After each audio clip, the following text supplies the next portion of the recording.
નમસ્કાર મિત્રો, કેમ છો? મારા દરેક મિત્રોનું મારી આ ચેનલમાં હાર્દિક સ્વાગત છે. મિત્રો, આપણે દરેક જગ્યાએ આપણે આજના આ યુગમાં જોવા જઈએ તો વૃદ્ધાશ્રમ એ ખૂબ જ ટ્રેડિંગમાં ચાલે છે.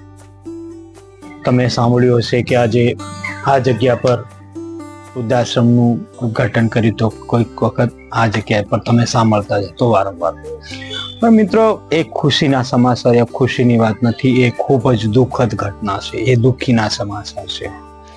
મિત્રો, જે માતા પિતા આપણને 5 બાળકોને 10 ભાઈ બહેનને મોટા કરવામાં, ભણાવવામાં, ખર્ચ કરવામાં, આપણા શોખ પૂરા કરવામાં ડરતા નથી અને ક્યાં પણ સ્વાર્થ જોતા નથી, એમનો કોઈ પણ સ્વાર્થ નથી, છતાં પણ એ આપણને બાળપણથી લઈને લગ્ન કરે ત્યાં એના પછી પણ આપણને સાથ સહકાર આપે છે. દરેક બાબતમાં આપણો સાથ સહકાર આપે છે, આપણને સપોર્ટ કરે છે, આપણા દરેક કાર્યોમાં મદદરૂપ થાય છે.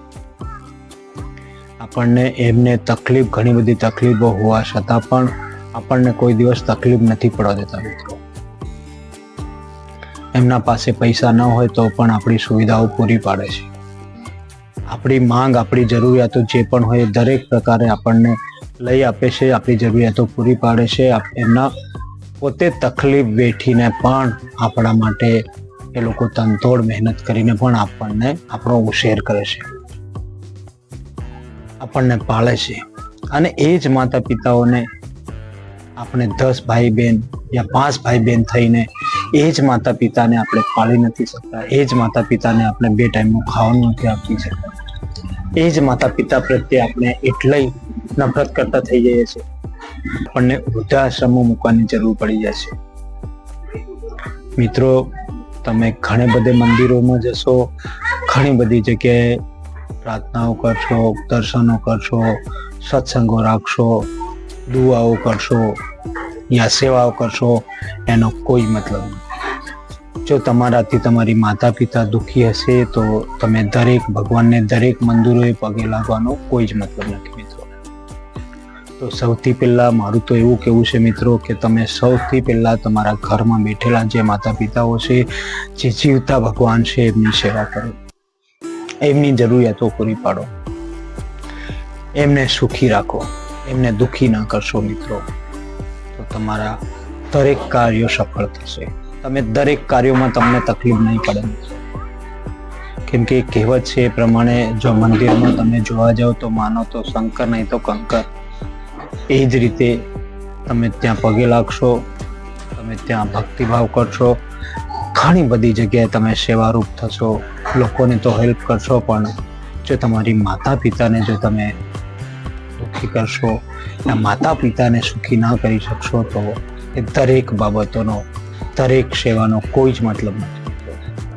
તો મિત્રો, મારું તો એવું જ કહેવું છે, દરેક સમાજમાં દરેક લોકોને મારી નમ્ર અપીલ છે કે તમે તમારી માતા પિતાને ના છોડશો, માતા પિતાને તમારાથી દૂર ના કરશો. મિત્રો, કેમ કે જો તમે આવું કરશો તો તમારા સંતાનો પણ તમારા સાથે એવું જ કરશે. મિત્રો, એક કહેવત છે એ પ્રમાણે જો તમે ઘઉં વરસો તો ઘઉં જ ઉગવાના છે, મકાઈ વરસો તો મકાઈ જ ઉગવાની છે.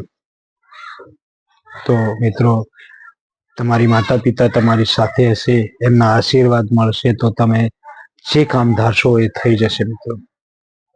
મિત્રો, તમે ભક્તિભાવ યા ભજન યા સેવામાં ઘણી બધી જગ્યાએ ઘણું બધું માનો છો, પણ જો તમારી માતા પિતાને ના સમજી શકતા હોય, તમારી માતા પિતાની તમારી સાથે ન રાખી શકતા હોય તો એ દરેક માનતાઓ, દરેક તમારી ભક્તિભાવ કરવાનો કોઈ જ મતલબ નથી. મિત્રો, તમે ઘણી વખત આપણે જોઈએ છે લોકો જઈને ભંડારાઓ કરે છે, મંદિરોમાં ભંડારાઓ કરે છે અને છોકરાઓને પણ જમાડે છે, સોનાની ચાદરો ચડાવે છે, આખા ભંડારાના ખર્ચ ઉઠાવે છે, આખા મોટા પ્રોગ્રામો કરે છે, પણ એ જ વ્યક્તિ એમની માતા પિતાનું સાળ સંભાળ નથી રાખી શકતા, માતા પિતાને 2 વખતનું જમવાનું નથી આપી શકતા, એ જ માત્ર બે જ આપણે જે માતા પિતા છે એ જેમને આખી જિંદગી આપણા માટે ક્યારે પણ બધું માતા પિતાએ આપી નથી. બસ માતા પિતા દ્વારા સંતાનોને બસ દુઆઓ જ મળતી હોય છે. પછી એ માતા પિતા દુઃખીને થાય ત્યારે તમે ક્યારે પણ સુખી ના થઈ શકો. માતા પિતાને દુઃખી કરીને મિત્રો તમે ગમે ત્યાં દેવી દેવતા, ગમે ત્યાં ભગવાન જોવા જશો, પૂજવા જશો તો તમને ક્યાંય નથી મળવાનું. જેથી જે છે એ માતા પિતાના કદમોમાં છે. માતા પિતાના આશીર્વાદથી તમે ગમે તે કરી શકો છો, ધારો તે કરી શકો. હા, આપણે એવું પણ નથી કહેતા કે તમે મંદિરે નથી જાઓ, કે તમે કોઈ જગ્યાએ જઈને ભંડારાઓ નથી કરો, લોકોની સેવા નથી કરો. બધું જ જરૂરી છે, કરો. તમે ત્યાં પણ દાન પુણ્ય તમારાથી જે થાય તમારી તાકાત પ્રમાણે બધી જગ્યાએ કરો, બધું જ કરો. પણ સૌથી પહેલા આપણા ફરજમાં આવે છે કે આપણી માતા પિતાને દુઃખી ના કરીએ, આપણી માતા પિતાની સેવા કરીએ, માતા પિતાને ઘરે રાખીએ. એટલે મિત્રો, મને આ વિડીયો બનાવતા પણ એટલું દુઃખ થાય છે કે દિવસે ને દિવસે ઘણી બધી જગ્યાએ હું સાંભળું છું, હું જોઉં છું, જાઉં છું, ત્યારે માતા પિતાઓ વૃદ્ધાશ્રમમાં ખૂબ જ દુઃખી છે. એ લોકો આપણને જોઈને રડવા લાગી જાય છે. તો એમને અંદરથી એમની આત્મા કેટલી વળતી હશે, એમનું દુઃખ એમને કેટલું થશે મિત્રો.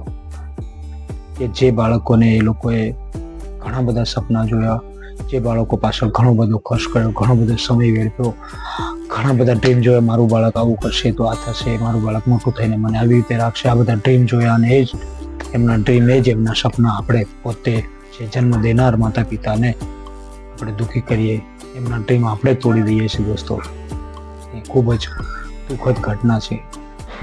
જેથી મારી તમામ લોકોને, તમામ બાળકોને નમ્ર અપીલ છે કે તમે ગમે તે કરો, કોઈ વાંધો નથી, પણ માત્ર માતા પિતાને ક્યારે પણ દુઃખી ના કરશો. એ ઘરમાં બેઠેલા એ જ તમારા ભગવાન છે. દુનિયામાં એમના જેવા કોઈ ભગવાન તમને મળશે નહીં. જેથી જ્યાં સુધી માતા પિતા છે ત્યાં સુધી એમની સેવા કરો, એમને ક્યારે પણ દુઃખી ના કરશો તો જીવનમાં તમે પણ ક્યારે દુઃખી ના થશો.